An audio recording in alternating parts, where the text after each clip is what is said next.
Like 5,000 likes to this video, we will upload more patriotic news.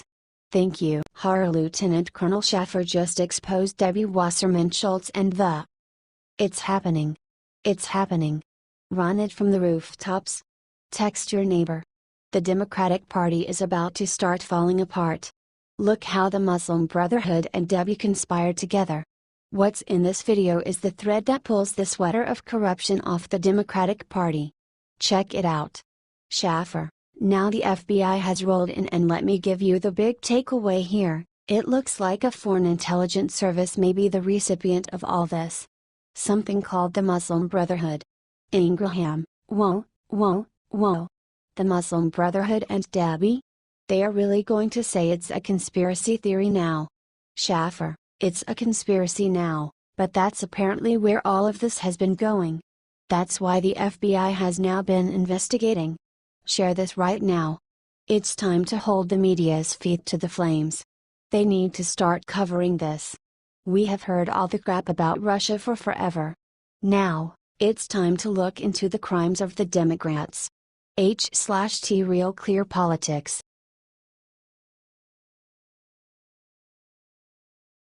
Pandora's box. Devin Nunes just leaked the one thing that'll bring Obama down. Devin Nunes, our California, just revealed something huge about the Obama administration.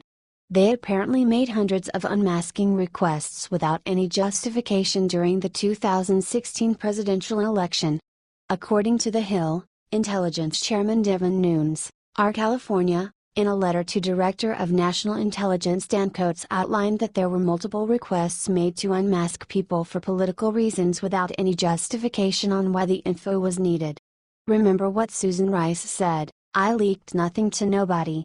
We have found evidence that current and former government officials had easy access to U.S. person information, and that it is possible that they used this information to achieve partisan political purposes, including the selective, anonymous leaking of such information, Nunes wrote in the letter to Coats.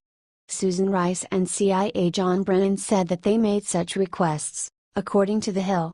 But, they both declined to acknowledge whether making the requests were for legitimate work reasons. Nunes says that during Obama's last year in office, hundreds of unmasking requests by Obama aides for Americans came through. He claims that they didn't have much justification for the unmasking. The committee has learned that one official, whose position had no apparent intelligence-related function, made hundreds of unmasking requests during the final year of the Obama administration, Nunes wrote. Of those requests, only one offered a justification that was not boilerplate. This needs to get out immediately. The press will not cover it. Share this because the media is trying to cover it up. We cannot let this get shot down by the media. Thanks.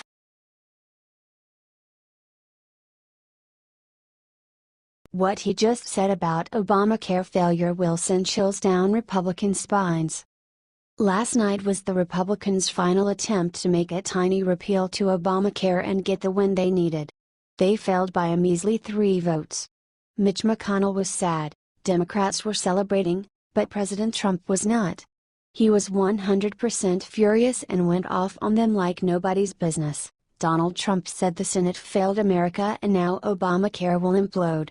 It's very important to realize that an implosion of Obamacare, while effective, is not a win in any way.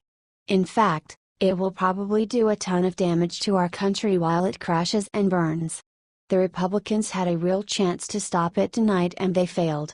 The worst part is, they actually looked like they were gonna win it. They even had Mike Pence on standby at midnight just to break a tie. Nope. Instead, these 3 Republicans sabotaged the effort, sends Susan Collins, Maine, Lisa Murkowski, Alaska, and John McCain, Arizona. So, while Obamacare will have to be repealed in the long run, this is the worst way that could have happened, and President Trump has every right to be furious. A big question now is, will Trump fire Health Secretary Tom Price over the failure? He made a joke about it the other day, but who knows how much of a joke it really was. Do you think it's time for a change of senators? If so, share this everywhere and say you failed us.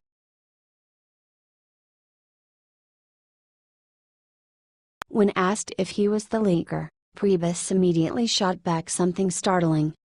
Reince Priebus broke a record for shortest ever serving chief of staff on Friday, and soon after gave some big details on the circumstances surrounding his departure from the White House during an interview with CNN's Wolf Blitzer. Blitzer first asked Priebus if he was one of the White House leakers, and Priebus immediately shot back, "That's ridiculous, Wolf. Come on. Give me a break." Zing. Priebus probably wasn't a leaker, but then again, it's not like he's going to admit he was a leaker during an interview with Wolf Blitzer. He also said he hoped the new Chief of Staff, John Kelly, will be able to figure out who the leaker actually is. "I think that Jen. Kelly should see if he can get to the bottom of it and figure it out, but obviously unnamed sources are something that has been problematic, and I wish him well and I'm going to try to help him." Priebus also described his relationship with President Trump. "I have a very close relationship with the president. I'm going to continue to have good relationship with president. I resigned and he accepted it. We talked about it. We talk all the time about this subject." He added, "We talked about a few different people together. He thought John Kelly would be the #1 pick and I thought it was a fantastic choice. I look forward to working with him. I don't think anyone is going to miss him very much, and I'm not sorry to see him go, but this was a good interview for Priebus." Priebus just wasn't fitting in with the Trump administration, and it was time for him to go. "General John Kelly is going to do a fantastic job, and we can't wait for him to start." H/T The Hill.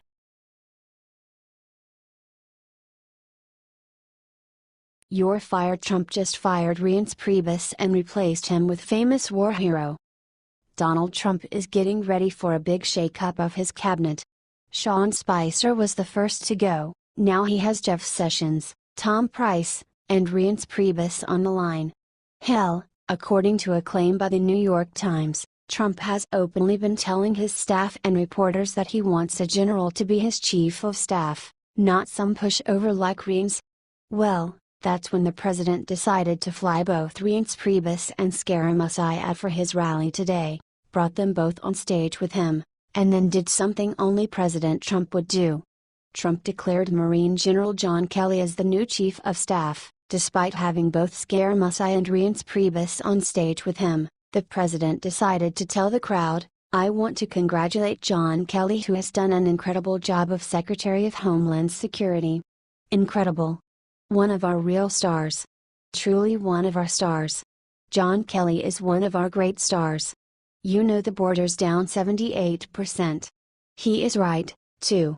In fact, you could argue that James Mattis and John Kelly, both Marines, are the only cabinet members that have been successful in pushing Trump's agenda so far. I think the lesson here is clear and the president knows it, the Marines really do make great leaders." The rumor now is that Trump's other cabinet members are very against having a Marine like Kelly for a boss. I bet they are scared they will be forced to work. Boo. Still, it would be a shame to lose his as the head of Homeland Security.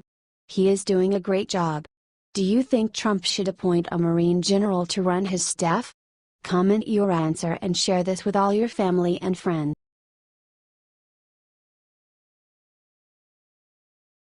Trump Jr. just went OFF on the media and revealed the one thing America needs to know about Scaramucci. Donald Trump Jr. has picked a side and it's no surprise.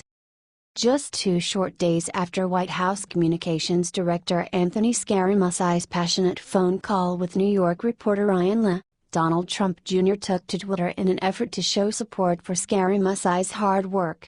In addition to championing Scaramucci, Trump Jr. made a point not to defend both Reince Priebus and Steve Bannon, stating that he was shocked the media is working to cut off their sources and leaks. Shocked the media is going after at Scaramucci for working to cut off their sources and leaks, Trump Jr. tweeted. All I know is that he is an ''t/wasn't the leak." The new White House Communications Director was far more direct with his accusations and pointed to White House Chief of Staff Reince Priebus for leaking information of the dinner to Leigh. "I fired one guy the other day," Scaramucci said. "I have 3 to 4 people I'll fire tomorrow. I'll get to the person who leaked that to you. Reince Priebus, if you want to leak something, he'll be asked to resign very shortly. Scaramucci continued to explain that his mission at the White House has never been, and never will be, to boost his own publicity. I'm not trying to build my own brand off the strength of the president. I'm here to serve the country. After the New Yorker published their story and immediately began to take some surprising and justifiable heat from the media, Scaramucci tweeted, "I sometimes use colorful language. I will refrain in this arena but not give up the passionate fight for Trump's agenda." Scaramucci had more truth to share hours later, sending out a tweet that would also hold corrupt media responsible for blowing up another non-story. "I made a mistake in trusting in a reporter," he tweeted. "It won't happen again." Anyone can agree that Scaramucci's decision to trust a writer from the New Yorker may not have been the best decision, but can you honestly fault a patriot for being passionate about his president? Scaramucci is here to get things done, and sometimes a little fire is necessary to wake up Washington. If President Trump and his family can recognize what is truly necessary for this country to move forward, why does it continue to be so hard for the popular media to do the same? It's time we look at results and start to celebrate the people who bring us real change. Share this now if you stand with President Trump and his family. Sources: dailycaller.com